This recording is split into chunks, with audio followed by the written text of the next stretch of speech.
ఐదోసారి CCL cup కొడతామంటున్న అఖిల్.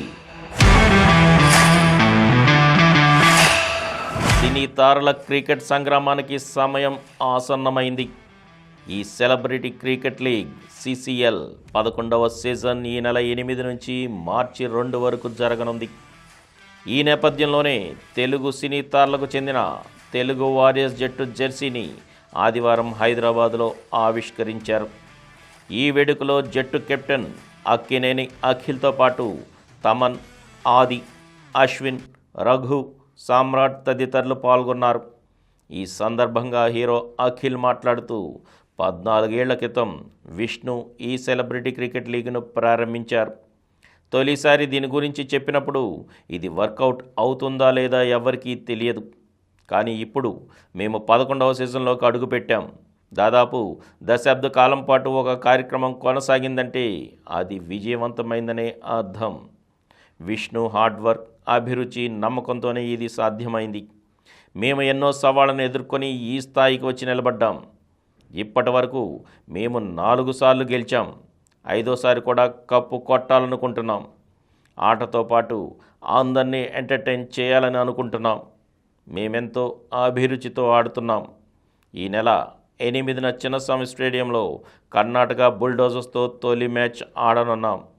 అలాగే ఈ నెల 14, 15న ఉప్పల్ స్టేడియంలో మ్యాచ్ ఆడనున్నాం. అందరూ వచ్చి మమ్మల్ని ప్రోత్సహించండి అని అన్నారు. ఇక తమన్ మాట్లాడుతూ, నాకు క్రికెట్ అంటే చాలా ఇష్టం. ఈ సెలబ్రిటీ క్రికెట్ లీగ్ వల్ల క్రికెటర్ కావాలనే నా కల నెరవేరింది. పని వల్ల ఎంత ఒత్తిడిగా ఉన్నా మాకు క్రికెట్ ప్రశాంతతనిస్తుంది. సచిన్, కోహ్లీ ఇలా ఎంతోమంది క్రికెట్ ప్రముఖులు ఆడిన మైదానాల్లో మేము ఆడుతుంటే చాలా ఆనందంగా అనిపిస్తుంది. ఈ ఏడాది కూడా తప్పకుండా కప్పు కొడతామన్నారు సంగీత దర్శకుడు తమన్. ఇక సిసిఎల్ వ్యవస్థాపకుడు విష్ణువర్ధన్ ఇందూరి మాట్లాడుతూ, ఈ టోర్నీ ఎంతో ప్రత్యేకమైనది. భారతదేశంలోని చలనచిత్ర పరిశ్రమల నుంచి నటీనటుల్ని ఒకే వేదికపైకి తీసుకొస్తుంది. ఇది 11వ సీజన్కు చేరుకోవడం మాకు గర్వకారణమని అన్నారు.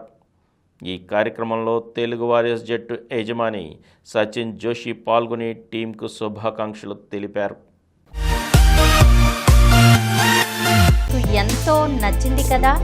ఇటువంటి మరిన్ని వీడియోల కోసం అనతి కాలంలోనే 20 కోట్లకు పైగా వ్యూస్ సాధించిన సమరం ఛానల్ సమర్పించు సమరం సినిమా స్క్రీన్ ఛానల్కు సబ్స్క్రైబ్ చేయండి, లైక్ చేయండి, మీ ఫ్రెండ్స్కి షేర్ చేయండి.